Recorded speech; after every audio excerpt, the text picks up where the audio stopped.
সত্যি এটা আনএক্সপেক্টেড, কারণ আমি একদমই জুনিয়র।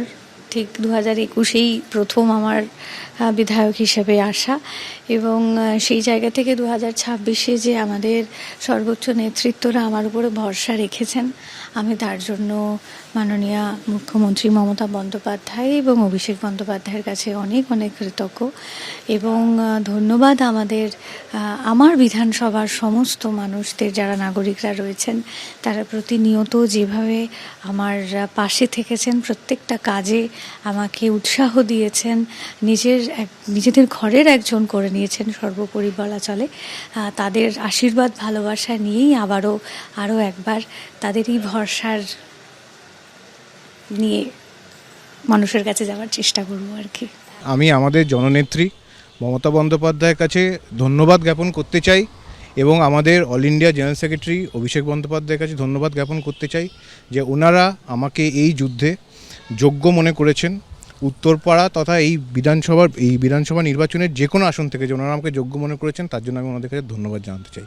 দেখুন, উত্তরপাড়ার মাটি তৃণমূলের শক্ত ঘাঁটি, এবং সেটা হয় আমাদের জননেত্রীর নেতৃত্বে, এবং হচ্ছে ওখানকার যারা অজস্র কর্মী আছে তাদের দিনের পর দিনের খাটনিতে হয়। উত্তরপাড়া এর আগে 3 জন বিধায়ককে জিতিয়েছেন 2011 থেকে, এবং আমার দৃঢ় বিশ্বাস যে এইবারও উত্তরপাড়ার মাটিতে উত্তরপাড়ার ভোটাররা আমাকে ভোট দেবেন। এখানে শীর্ষেন্দু বন্দ্যোপাধ্যায় প্রার্থী না কে প্রার্থী সেটা বড় কথা নয়, জিতবে মমতা বন্দ্যোপাধ্যায় কথা বলতে যাচ্ছি, সাম্প্রদায়িক শক্তিদেরকে হারাতে যাচ্ছি, এবং পশ্চিমবাংলার বুকে যেন বাম কোনোদিন ফেরত না আসে, সেই বার্তা দিতে আমি উত্তরপাড়ায় যাব। মানুষকে তো অবশ্যই বিজেপির বিরুদ্ধে সংগঠিত হওয়ার কথা বলবো, আর কোনো রকম প্ররোচনায় পা না দিতে বলবো, কারণ বিজেপির কেন্দ্রীয় সরকার আমাদের রাজ্য সরকারের জন্য একেবারেই সুখকর হবে না যদি বিজেপি আসে। বিজেপির বিরুদ্ধে জনমতকে সংগঠিত করাটাই মেন কথা বা মূল কথা আমার। আপনার যে কেন্দ্র সেটা আপনার বাড়ি থেকে বহু দূর, তাতে কিছু যায় আসে না, পশ্চিমবঙ্গ তো ওরকম বললে হবে একেবারে ঘরের কাছে সবকিছু হয় না, কেউ হয় ওরকম। আপনার প্রতিদ্বন্দ্বী কে সেটা এখনো পর্যন্ত স্পষ্ট নয় যতদূর দেখতে। হ্যাঁ, এখনো স্পষ্ট নয়, ডিক্লেয়ার্ড নয় নাম। কিভাবে এগোবেন বলে ভাবছেন?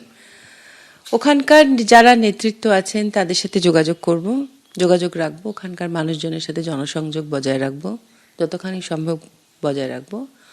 আর আমি আমার নিজের স্বভাব চরিত্র যা জানি, আমি ওখানে থেকে ওখানকার মানুষের কাজ করব। দিদি যখন আমাকে দায়িত্ব দিয়েছেন, নিশ্চয়ই ওনার কিছু পরিকল্পনা আছে আমাকে দিয়ে, সেটা যাতে সার্থক হয়।